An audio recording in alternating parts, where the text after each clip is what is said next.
essa questão desse governo, Lula tal.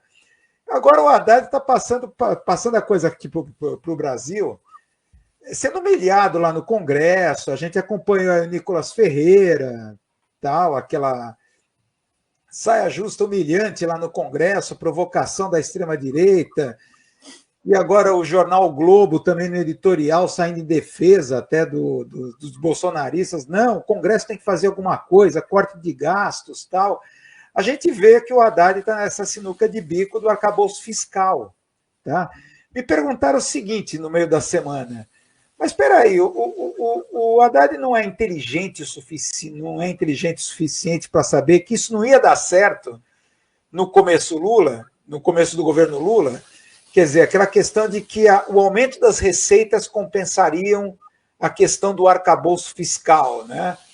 Que era a aposta, que não deu certo. Agora está atrás de IOF, está atrás de mendigagem, alguma estratégia para fazer frente a esse arcabouço fiscal.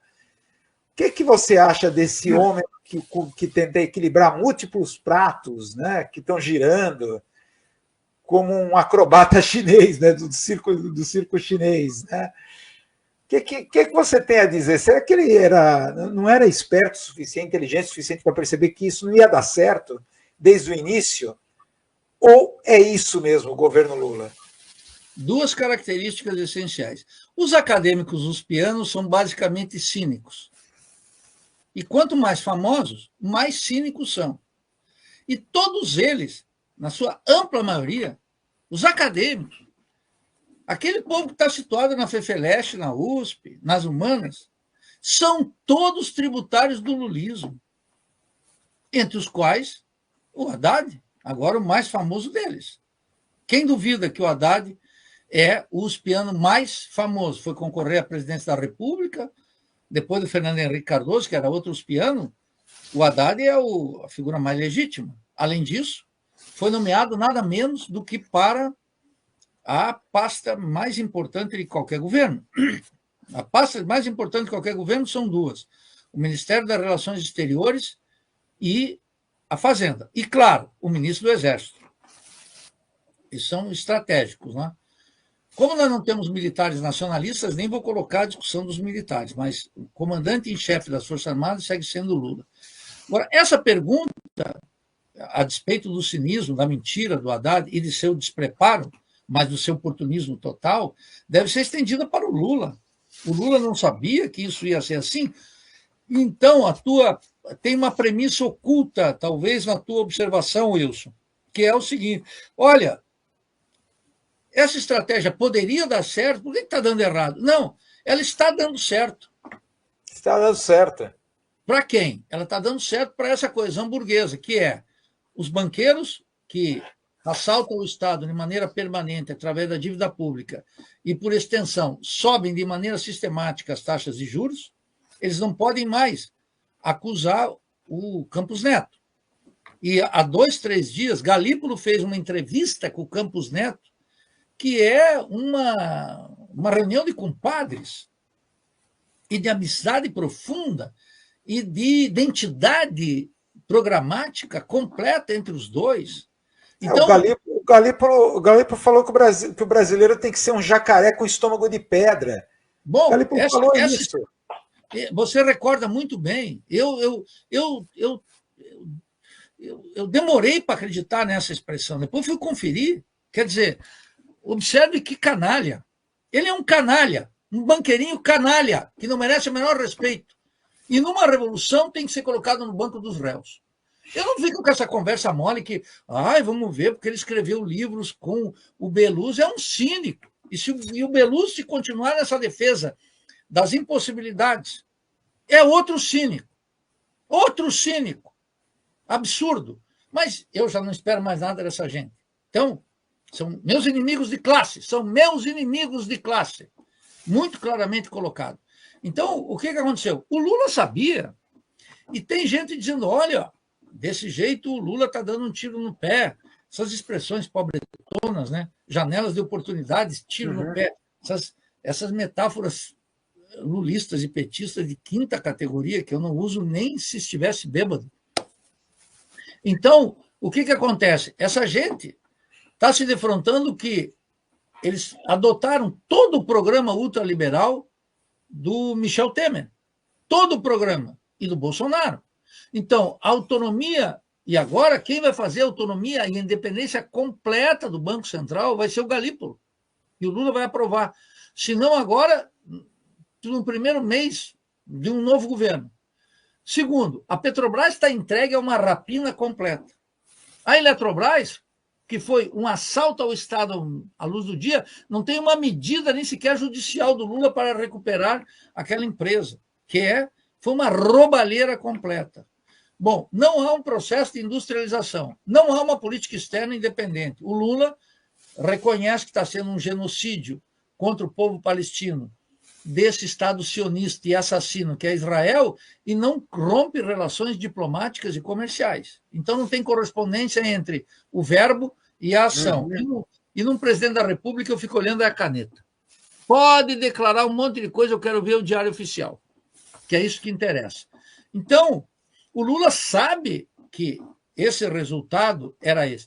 E nesse contexto, eu quero dizer que o Haddad não está numa sinuca de bico. Então, eu divergiria de você nesse aspecto. O que está acontecendo? O Lula, há muito tempo, decidiu esvaziar, como eu estou dizendo, desde a eleição de 2018, e sobretudo em 2022, e é por isso que eu votei nulo nas eleições entre Lula e Bolsonaro, ele está indo cada vez mais à direita para roubar o programa e, consequentemente, no cálculo vulgar de Lula, se apropriar da base eleitoral, sobretudo na coesão burguesa, nas frações de classe, que podem apoiar uma candidatura de Bolsonaro, se ele for candidato, é pouco provável, ou de Tarcísio, ou do governador de Goiás, lá, como é que chama? O Caiado, ou alguém que desse gênero. E ele, naturalmente, sabe que isso daria certo. Quer dizer, o corte do mínimo constitucional em educação, em saúde,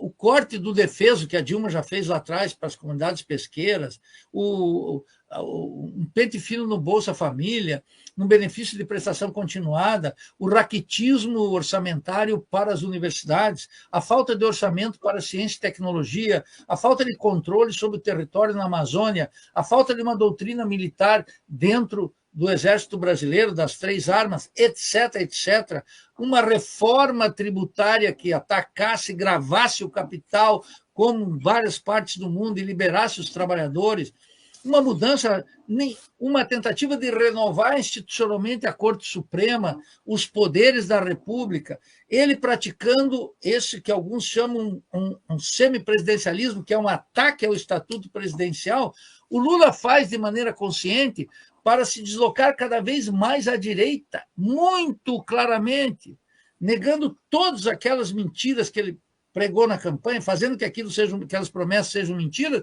e adotando um programa que, na prática, já é um programa ultraliberal, mas na tentativa, Wilson, que eu tenho dito isso desde a eleição do Lula, ele se desloca para a direita, não para perder a eleição, para ganhar a eleição. Ele ou quem ele colocar no lugar. Então, o Haddad pode sair muito chamuscado para a classe trabalhadora, para esses milhões de proletários abandonados ao desespero da saúde, do SUS subfinanciado, de uma educação degradada totalmente, desses programas de caridade filantrópica que o governo pratica, não é? Pode sair aí muito chamuscado, mas vai sair com o apoio total da coesão burguesa. Basta para ganhar uma eleição? Acho que não. Mas esse já não é um problema nosso, é um problema deles. Nós precisamos parir uma esquerda que hoje tem um caráter, como eu chamo, molecular, testemunhal, nós da Revolução Brasileira. Mas nós temos que estar aqui afirmando as moléculas de verdade que vão parir o futuro. Porque esse cinismo que envolve o presidente da República, Haddad, esse ministério medíocre que ele tem, e que, claro, é hostigado. Por que a imprensa pode fazer essas operações de hostigamento claro e de campanha sistemática, porque ela sabe que conta com um presidente da República vulgar, incapaz de se sustentar nas calças que usa e levantar algumas bandeiras do nosso povo. Ela sabe que conta com o apoio de Lula, tácito, que até reclama. Você veja que o Lula não reclama da mídia. Nem seu ministro de comunicação, ninguém reclama. Aí a Gleice vai lá, coloca um Twitter, essas coisinhas que para iludir o público. Mas o Lula está cada vez mais. E eles adoram dar entrevista para colunas de jornais da grande imprensa. Isso. Eu até falei, assim, olha, por muito tempo o sonho de intelectuais do PT era ter um artigo publicado na seção Tendências e Debates da Folha. Sem dúvida, muito bem lembrado, muito bem lembrado. Desde os anos 80, cansado de ver assim, nossa, olha o meu artigo. Então você vê na coluna Persona do jornal O Globo, o chefe da Casa Civil dando entrevista. E veja, Wilson, você lembra bem aqui para o nosso público, você está lembrando uma coisa genial. O que era um artigo na Tendências e Debates da Folha, o que era um artigo na seção ilustrada da Folha, ou mesmo com uma polêmica contra José Guilherme Melchior no Estadão, rendia quase uma... Aquilo começou a fomentar algo que foi a morte do intelectual público e algo muito importante, a presença dos acadêmicos que negam a condição de intelectual público e, portanto, com os dois pés na rapadura, os dramas de um povo subdesenvolvido, dependente e submetido à ação imperialista, esses acadêmicos eles não se notabilizam pela sua obra mais, mas pela presença midiática. Eu vou dar um exemplo. O Silvio Almeida é considerado pela CNN e pela Globo como um grande intelectual. O livro dele é Racismo Estrutural de uma Miséria. O que dizer de Djamila Ribeiro? E eu poderia aqui, isso do identitarismo preto, mas eu poderia aqui falar das mulheres, percebe? E podia falar dos gays, e podia falar daqueles que nem entram na chamada comunidade LGBT, que ao frequentar a mídia ou os canais de youtubers, ou os chamados debates de youtubers com 1, 2, 3, 4 milhões de visualizações, eles se transformam em intelectuais supostamente públicos porque vencem na mídia. E se vão para a CNN e para a Globo, aí definitivamente é a glória. De tal maneira que participar no Cine Gnose não transforma ninguém no intelectual público, mas é um testemunho de crítica que hoje pode parecer, vamos chamar assim, apenas testemunhal, e amanhã pode ser uma semente no futuro que dá frutos.